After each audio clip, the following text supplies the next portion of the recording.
So we're gonna head out on a big dual sport backcountry adventure ride.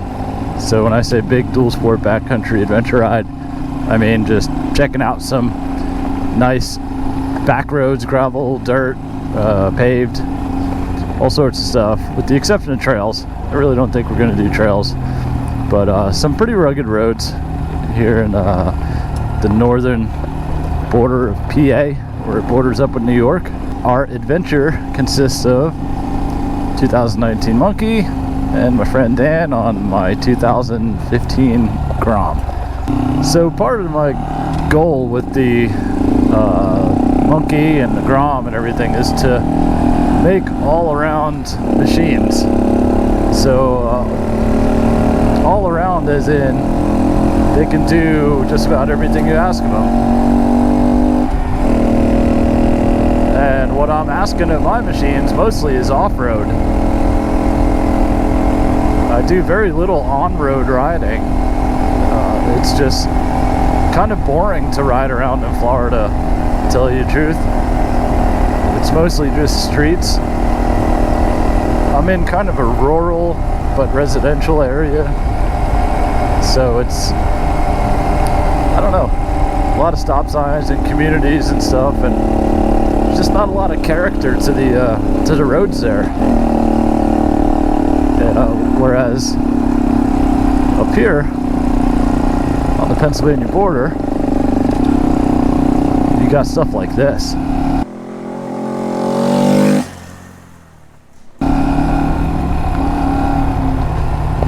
And if I was up here more than a week out of the year, I'd probably had kept my DRZ 400. It was the S model, not the SM model. So that means it was the one that was more like a dirt bike than the Supermoto. Did not have street tires, it had dirt bike tires.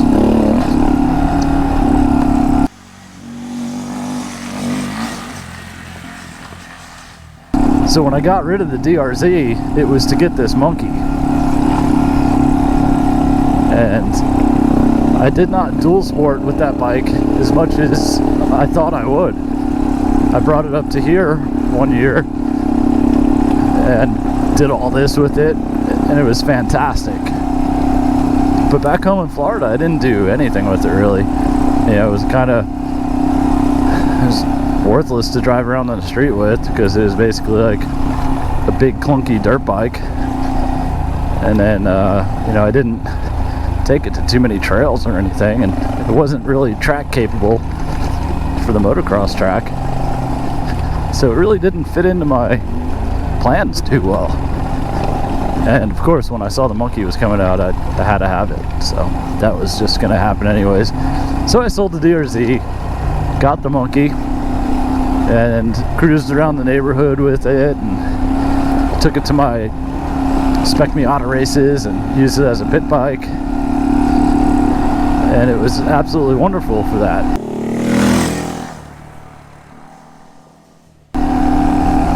However, with my son Renan starting to ride his Pee-wee a lot, you know, I started getting going riding with him, and I started using the Monkey for like backyard motocrossing and stuff on his pit bike track, and taking it down to Lars's house where we made like a dual sport, not a dual sport, we made a Supermoto track at first.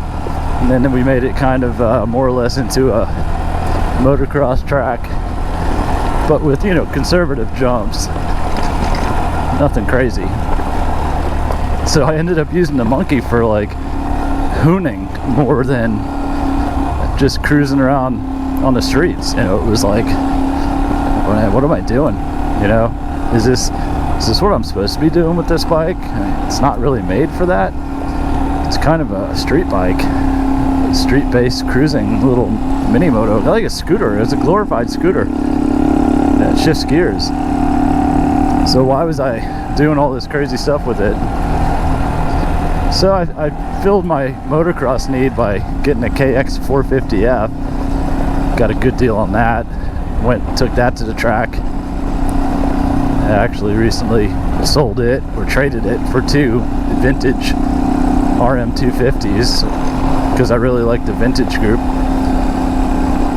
But the monkey kind of was like, all right, you know, which direction am I going to go with this? Because mostly what I'm doing is off-roading and blasting around the neighborhood, so how can I better equip it to do that?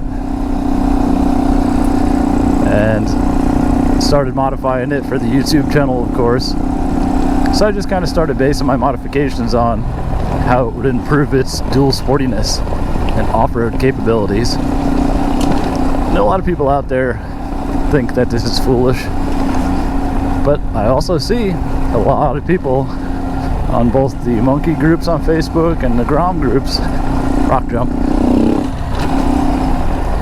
that are taking their monkeys off-road. They're doing exactly what I'm doing right now. They're going and doing some off-road adventuring.